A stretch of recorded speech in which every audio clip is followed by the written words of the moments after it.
You see, even our lamentation sometimes can just be that distraction. Because even that lamentation can feel comfortable. That this is my situation. You see? But God is there. God is there. Is there time to lament about our situation? Because we recognize the value of it.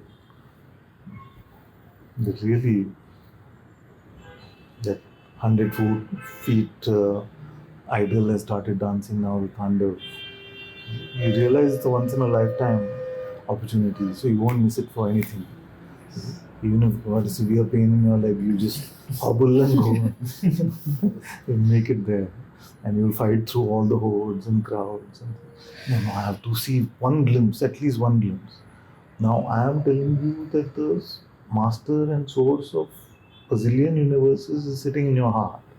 How can one idol doing a tandav be more important than that? So we have to leave our mental ideas of what is magnificent and important and really come to clarity about this. So you have this moment to live. We don't know if you have more than one moment. What would you do? Because nobody knows the next moment. You have this moment. How will you use it?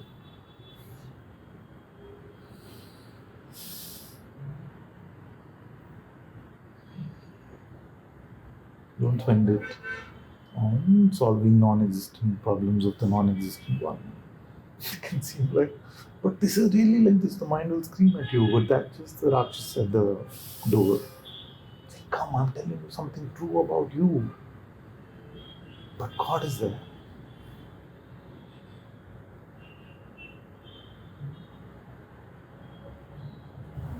Father, sometimes it's such a palpable,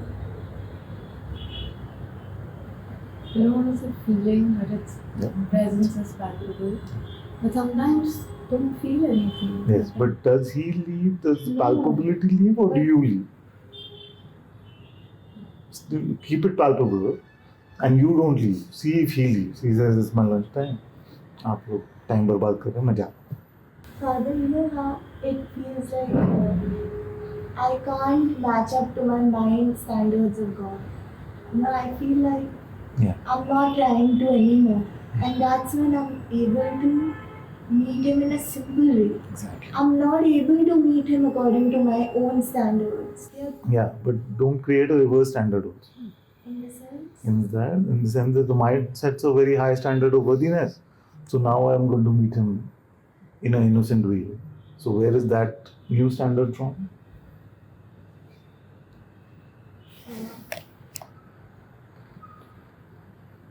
It's very tricky in the sense that even the new label that I'm going to meet him and share innocence, it's a useful pointer. You see? But I don't mean it like innocence. I mean it like how this, like, without anything. I really feel like that. Like, without anything. Only then I'm able to meet him in a broken way.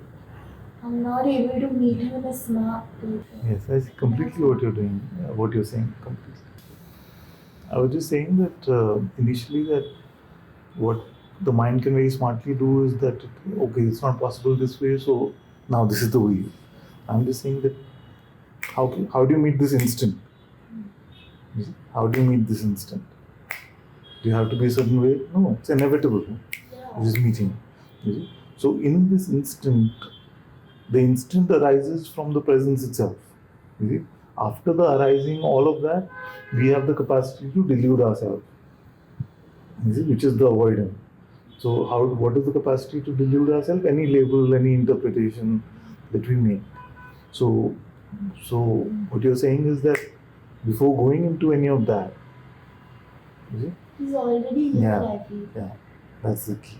Yeah, that's but not according to how I had. Correct, because all that is later. Yeah. All that is post factum. So this is the servitude you're talking about, Father, to just be in presence. Yes, because till you meet the master, who will you serve? Without the presence, who are we serving? Just some speculation about what God's will is, or some moral standard or ethical standard about how to serve Him. Which is fine. If you haven't met Him, then we must follow those. But once you meet the Master directly, the God, Lord directly, then He can tell you. Why do I feel? Tantrum come. Yeah. Yes. Transfer. I haven't. Why do I feel? I'm still to meet God.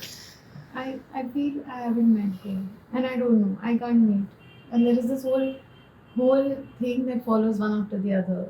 I won't be able to Yes. meet. I'm the If one. you feel that you've not met God, then the only thing you must do is remain empty for God.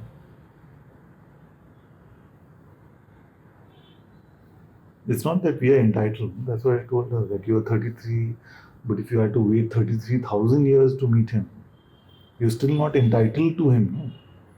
We cannot place a demand and say, why haven't I met God yet? Only we really have to realize our insignificance first. You see? That's when the entitlement will go. It's just like a grain of sand telling the human, why haven't you come and met me yet? The human, if the grain of sand could talk and say, I have waited 10,000 years for you to come, you see, and play with me on the beach. Human will say, what makes you so entitled? Why should I come to you? You see? So we have to realize that His apparency is His grace and mercy on us. It's not our right. And this is another trouble that happens in making it consciousness and awareness. If you look there, just consciousness, you see? So we just make it into a regular scientific, like biochemical reaction or something. You're not entitled to it. You said the other day that, how imagine that we can invoke God, like we can, in this human, we can say God and God will come. Are we grateful for that?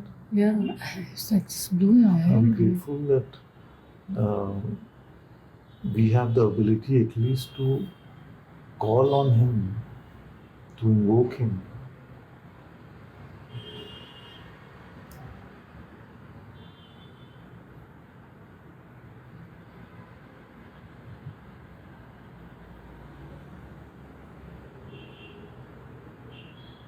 As I was telling Chaitanya, a very important conversation yesterday. We started Satsang. He said, can you confirm my insight? Because it seemed very clear, it seemed very obvious. So I told him that for you and most of you, I have no doubt about the insight. It is the servitude part which I want to push you more. When I heard you are here, instead of being happy that I'm meeting my father, I get to meet my father. I'm concerned that, why did father not tell me? This is what the mind tells us. See? What you're saying is that you end up believing that notion. It's still sticky, father. I It's can't attractive. deny it. No. Can I? No, It's father. still juicy. Yeah, it No? still has But juice. what you're conveying in some sense is that you're hostage to it because it's juicy. No. I'm saying Are you free from it or hostage to it? I'm still hostage to it. That is never true. Because it still has juice, father. Juice doesn't determine hostage. Juice determines the big gun. You see? Let's slow down. So the criminal comes with a big gun. No? Can it force you to be scared of him and follow him? Cannot force. It's a bigger gun. But Maybe I'm expecting it to not be juicy. yeah, it's never not juicy. There will always be something juicy. Like a thought should come and it should not have juice. Yeah. It's like for any of you kids, like if I hear tomorrow Part doesn't want to come to Satsang, Yeah, that has some juice if it comes here. Like, oh, but why does my son not want to come to satsang? You know what? It has some juice. So the mind will always offer juicy material. It's not ever going to become like, no, you're good. But what is our job? Our job firstly is not to expect it to be easy. Every step is going to be tough. Every step is going to be a sangharsh. If you expect it like that, then when it is easy, that is a bonus and it's His grace and mercy. But when you're expecting it to be easy, when difficult things come, then we say, no, we shy away from it. So that's why in satsang I've been saying it's not easy. You said this to us in Haridwar also, Father, in that calm, saying my mind seems very hard. So you said, accept that it's going to be hard. Then your mind can't fight with you. So it's going to be hard. Name one sage who had it easy. Buddha almost died in his sadhana. He came to the verge of death. I'm going to find God. So he fasted so many days. Vacant stomach. Vacant, fully. Then only bones left. Who had it easy? You think he would not have had societal pressure? He left his kingdom and wife and family. Who has it easy? Nobody has it. Unexpected peace. Also remember the 1-2 punch. It'll tempt you with something, but the 2 punch is worse. It says you're really not there, you've not learned anything, you are like this. So it makes the 2 punches the knockout punch because we end up holding on to that instead of rushing back to God. So it tried the punch, it was well played. You can tell the mind well played and run back to God. Then next, he'll try, well played.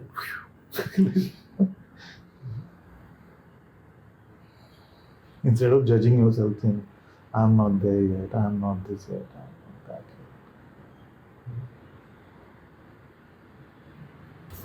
yet. It's more of pain. What's pain? Pain is that I have the insight of God, but I can see the entitlement. Like, I see it in small things. Like, and I don't value God as much as I should because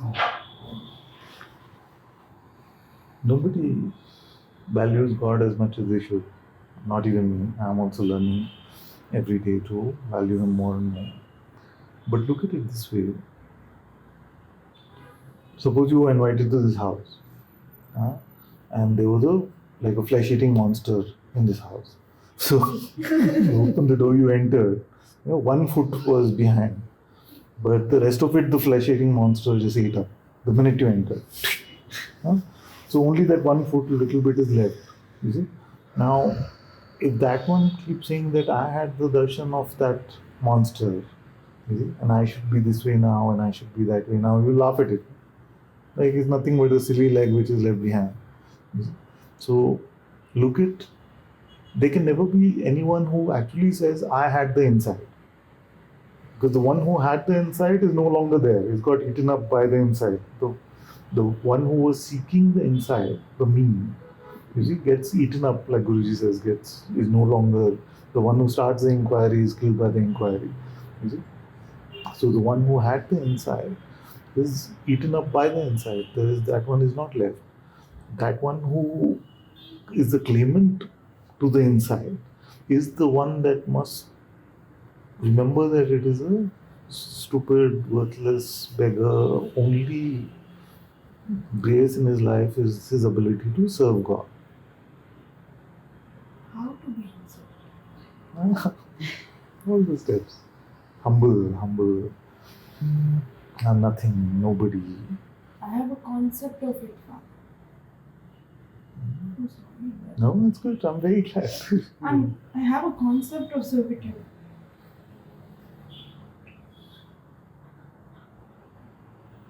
I don't know. How are you serving God now? How could you be serving God now? by being with him. Okay, that's mostly because it is a privilege that we have. But how could you be serving him? To be with him is not to serve him. It's a prerequisite to serving him. Like you go to the master's room and say, what would you like me to do, master? You see? So to be with him is to go to the master's room. How can I serve him? Yeah. How could you be serving him? By not serving me. Okay. So that is that you're not doing the bad thing. You're not following the other master's instruction. You're following God's instruction. You're not following the Rakshas. Okay. So, but then you're still not serving God.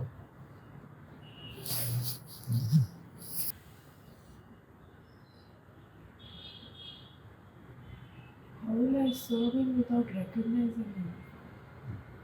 Do you not recognize him? I do. So that part is done. Now, How do I serve him now? so okay, let me explain the question a bit more. So recognition part, we are not doubting at the moment. But if you need to go there again, we can. But presume that the recognition is there. No? And for some reason, God has said, today I'm on holiday. I will not tell you what to do. But you keep serving me. I'll wait. Huh? Okay. No. Now, the unique project, which is never reality, but just to take this experiment further. So, God has said today that you keep serving me, keep doing your job. But today I will not guide you or move you. So, how do you think that you could serve him in spite of his guidance being on holiday today? I'll wait. I'll wait patiently. No, he said keep serving me while I'm on break. Just by being empty. Okay. And then he will move you. No? Because when you're empty, then service comes because he moves us. But I'm saying just for today or just for just now, that moving is not happening and the guidance is not coming. But I have to serve him. Yes.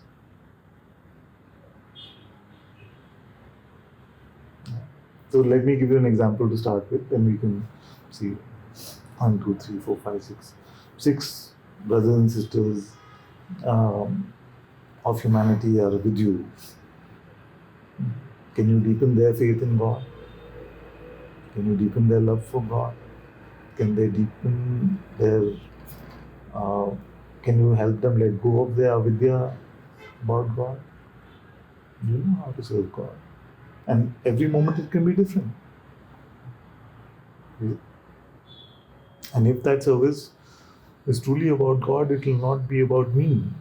It will not be about, oh, I am telling you, I am this thing. It's truly from, as a servant of God, I'm inviting you, my brothers and sisters, to look at what is real and what is not. Does God ever leave us for a moment without his guidance? But I'm saying that even our silly mind knows actually, if it looks that way, how to serve God. We are never left without a means to serve him.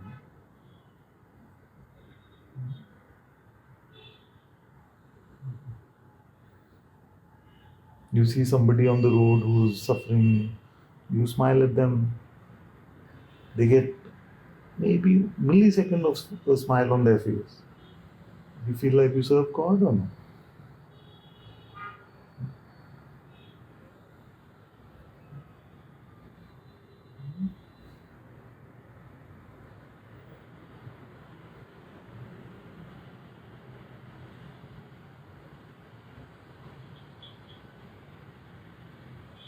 Anything that you don't make about you but about him is your service to God.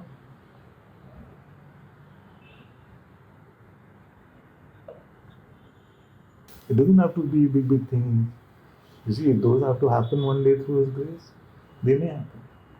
But did I bring a smile to a brother's face today? Did I write something? Did I say even a good morning to someone?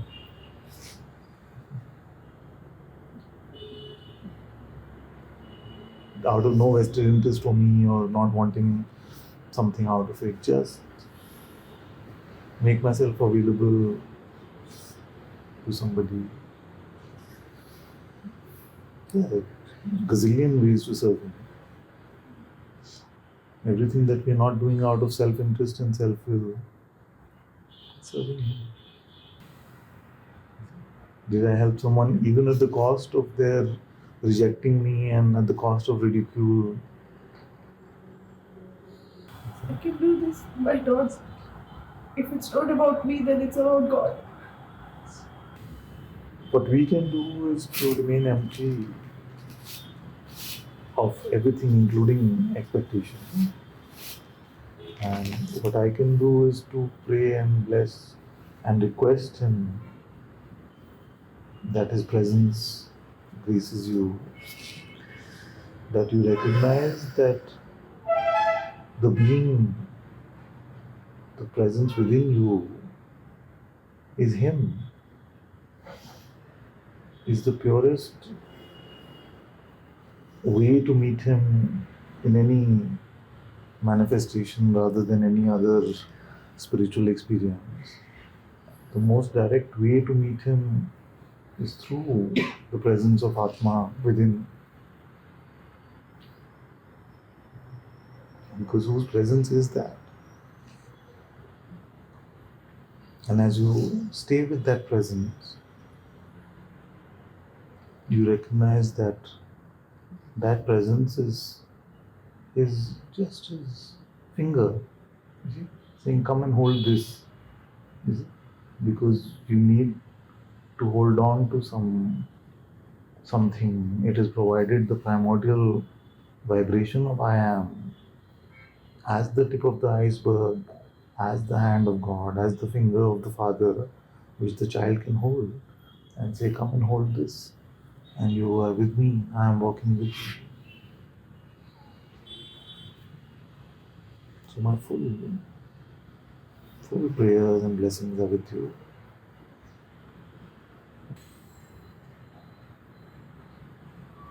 What are the instruments of God's love? Kindness, compassion, gratitude, good humor, humble humor, self-deprecating. All these are beautiful instruments of God. So as long as we're even spreading these, so I've been having this chocolate drink for recovery, and since I started getting them, there are these kids who work in my house, 20 something year old. So I just give them, when I have them, I just give them also, say, "You also have." Those poor kids, they must be also like, they're loving chocolate but not saying anything like that. So they simply just kind, without like becoming proud about it or something. It's a normal way of moving without even telling everyone. I'm just illustrating how the ability to serve is always available to us. See, otherwise I would never say such a thing that I am doing this or whatever. Just it's there. Give it to these kids like you would give it to your kids. Like I would give Ria, go to Sunday Hanuma and say, "I'm happy to have this." They'll say, "No, Bhaiya." No. I feel that's serving God. Serving God is very simple.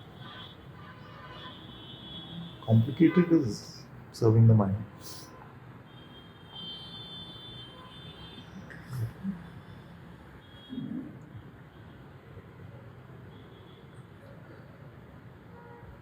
Exhibit kindness, compassion, love, honesty.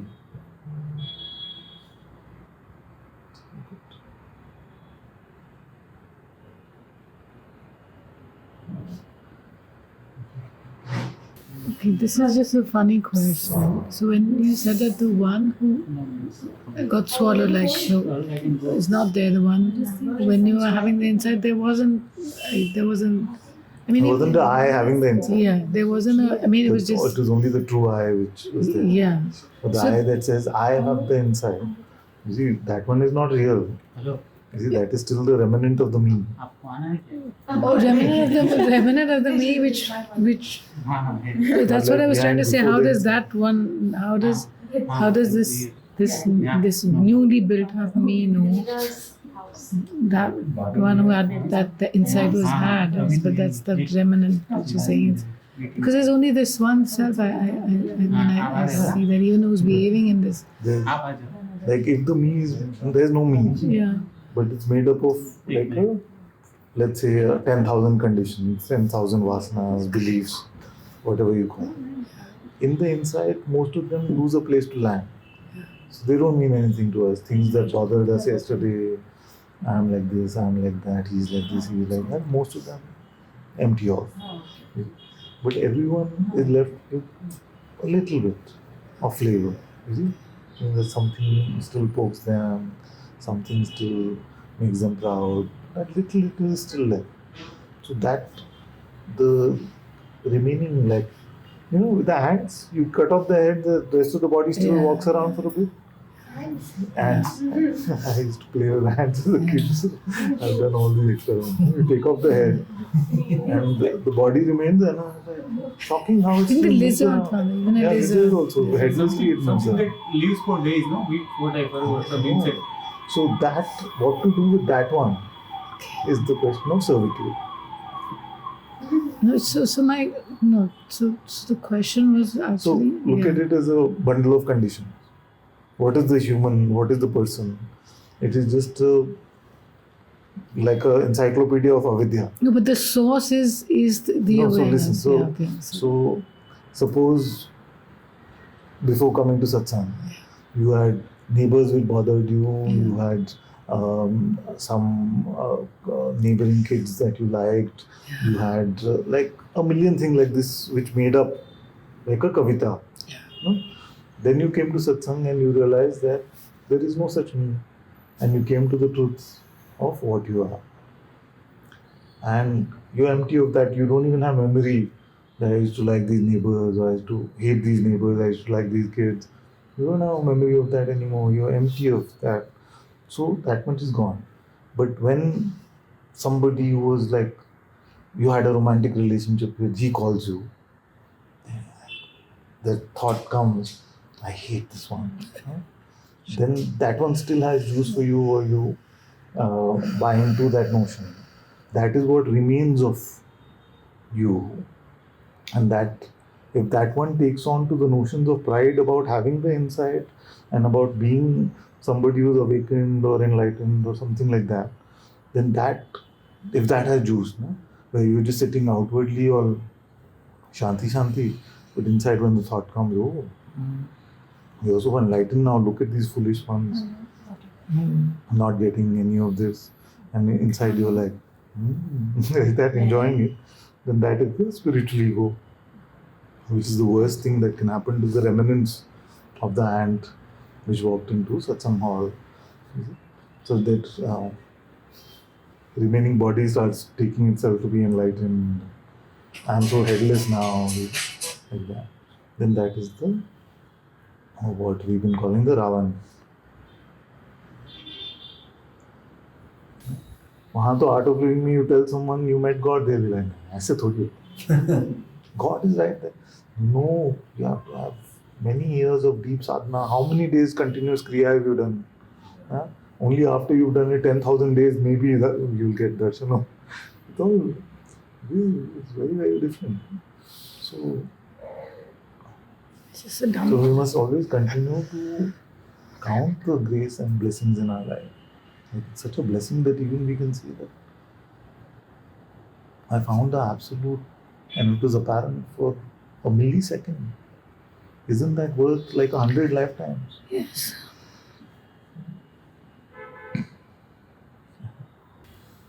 The mind has the ability to regularize, normalize everything. Okay, but what next? Aage kya? Imagine those poor things whose guru has left the body and they're still so devoted to them Imagine somebody came and told them, poor thing, they keep waiting for dreams. They have some imagination sometimes authentic darshan, but they hang on to these experiences for dear life. Talk to the Baba devotees. How much they grasp, like he came in my dream for a minute and he told me this. How much they value that.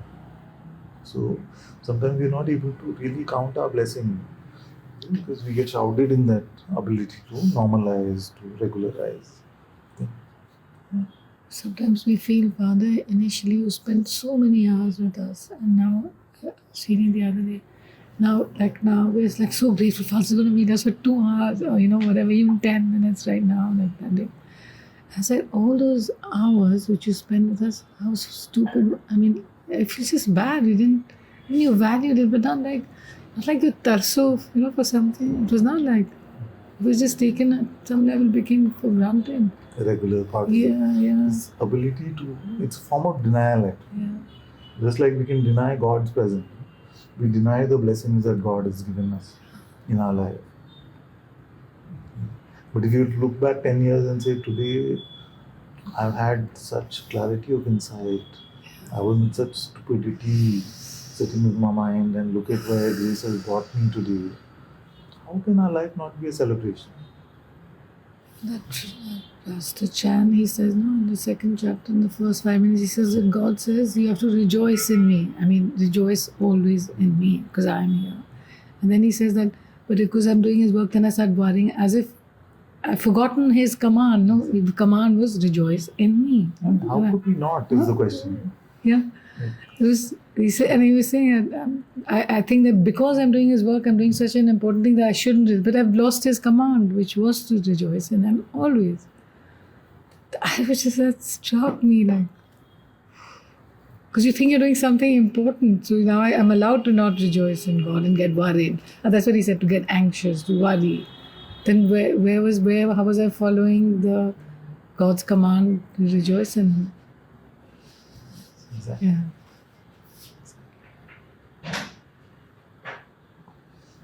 And that's like the simplest. In fact, he should just ask, are you rejoicing? Why not?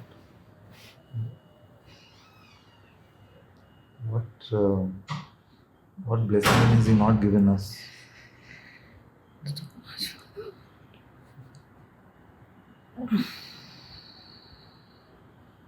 So when all the masters say, wake up, wake up, wake up, they're trying to wake us out of the denial.